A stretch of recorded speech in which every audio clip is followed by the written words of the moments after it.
अरे बघत काय बसला, वाजवा.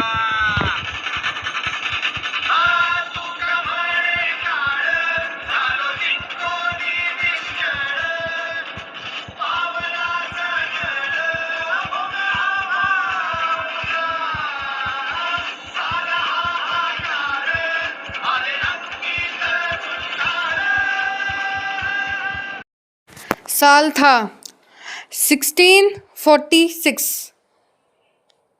एक वीर जो 16 साल का था, जिसने मुगल राजा इनायत खान से तोरना किले को जीतकर उस पर अपने केसरी ध्वज को लहराया, और शुरुआत हुई केसरी रंग से इतिहास लिखने की, जिस पर सिर्फ नाम था छत्रपति शिवाजी महाराज के सपने का हिंदवी स्वराज, जिसको खड़े करने के लिए महाराज ने सिर्फ 4 किले और 2000 की सेना के साथ कुछ सालों में ही महाराज ने 300 किले और 4 लाख लोगों की सेना इकट्ठी करी। और उनकी जो सेना थी उनमें ज़्यादातर जो सैनिक थे वो थे किसान। अब यहाँ पर सवाल उठता है कि किसान को क्यों ही रखा गया, तो इसका आंसर आपको वीडियो के अंदर पता चलेगा।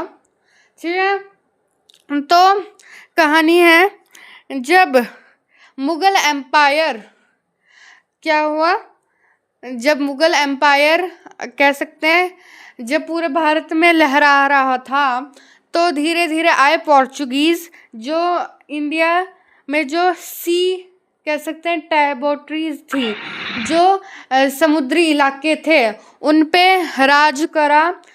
एक और लोगों ने जो थे पोर्चुगीज़, ये भी विदेशी थे।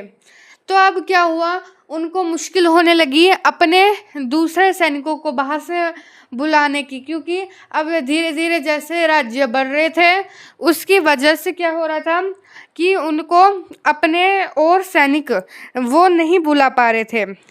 फिर उन्होंने पहली बार 1937 को अब पहली बार हिंदुओं को भी अपनी सेना में जोड़ना शुरू किया, और एक नाम आता है शाहजी राजे भोसले।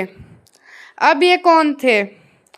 ये थे महाराज छत्रपति शिवाजी के पिता, जो जिनकी वफादारी से इम्प्रेस होके आदिल शाह ने उनको बेंगलोर भेज दिया, और फिर पुणे में जन्म हुआ इतिहास का, और उस इतिहास को जन्म दिया जीजाबाई ने। जीजाबाई ने जन्म दिया महाराज छत्रपति शिवाजी को, the son of Shahaji Raje Bhosale.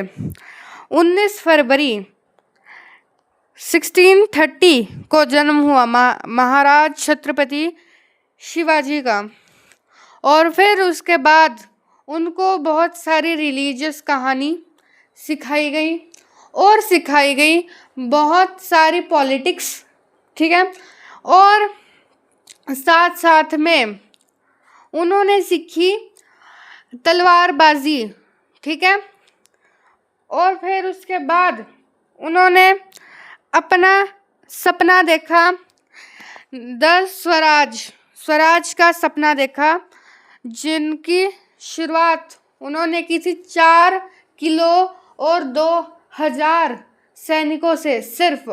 और पहला फोर्ट, पहला जो था उनका महल, वो था तोरना फोर्ट, जो इनायत खान से लिया था महाराज ने, ठीक है, और वो भी युद्ध के माध्यम से नहीं, बातचीत से, ठीक है, विदाउट एनी युद्ध, ठीक है। फिर उसके बाद धीरे धीरे जब वो बड़े मतलब उनके चर्चे बढ़ने लगे, ठीक है, और ये धीरे धीरे पहुंच गए आदिल शाह के पास। और फिर आदिल शाह ने उनके पिता को बंदी बना लिया। और फिर उसके बाद आदिल शाह ने भेजा अफजल खान को, ठीक है।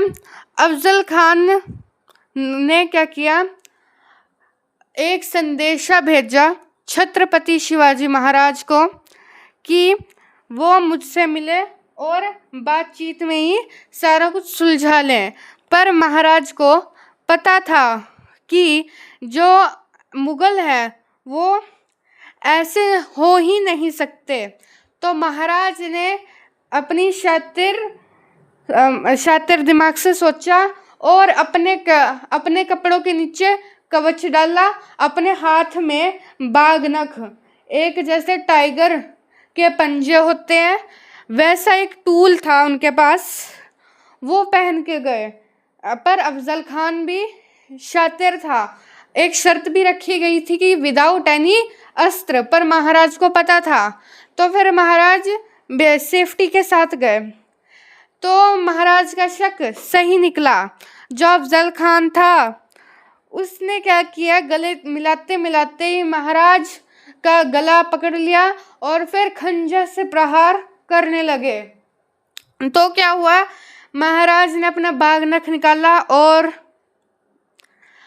अफजल खान का पेट फाड़ दिया। उसके बाद महाराज ने धीरे धीरे बहुत सारे फोर्ट, बहुत सारे महलों को खरीदा। अब फिर बात चली गई औरंगज़ेब पर। औरंगज़ेब ने क्या किया, अपने मामा को भेजा और वहाँ पर एक महल था, वहाँ पर पुणे में, वहाँ पर उनके वो औरंगज़ेब के मामा ने वहाँ पर जीत हासिल कर ली पुणे में। वहाँ पर जो महाराज का किला था वहाँ पर वो रहने लगे। तभी महाराज ने क्या किया, अपना शातिर दिमाग चलाया और करा कि महाराज ने अपने जो सैनिक हैं उनको बारातियों का भेष लेने के लिए कहा। तो लोग जब और खुद महाराज घोड़ी पर सवार हो गए। और फिर उसके बाद जैसे ही बारात उनके महल के सामने से निकली तो महाराज ने वहाँ पर हमला कर दिया। जब एकदम से अटैक होने की वजह से जो मामा था वो कुछ कर नहीं पाया और जब वह एकदम से भागने लगा खिड़की से, तो जब खिड़की से भागने लगा तो महाराज ने अपनी शार्प तलवार से उसके 3 उंगलियां काट दी और उंगलियां कटने के साथ मुगलों में उनकी नाक भी कट गई विद डिसरिस्पेक्ट। और फिर धीरे धीरे महाराज ने निर्माण किया स्वराज का। पर फिर उसके बाद 1680 में कुछ बीमारियां आ गई थी, उनमें कमज़ोरी भी। और फिर उसके बाद 6 अप्रैल 1680 को उनका देहांत हो गया। अगर आपको ये वीडियो अच्छी लगी हो तो लाइक एंड सब्सक्राइब।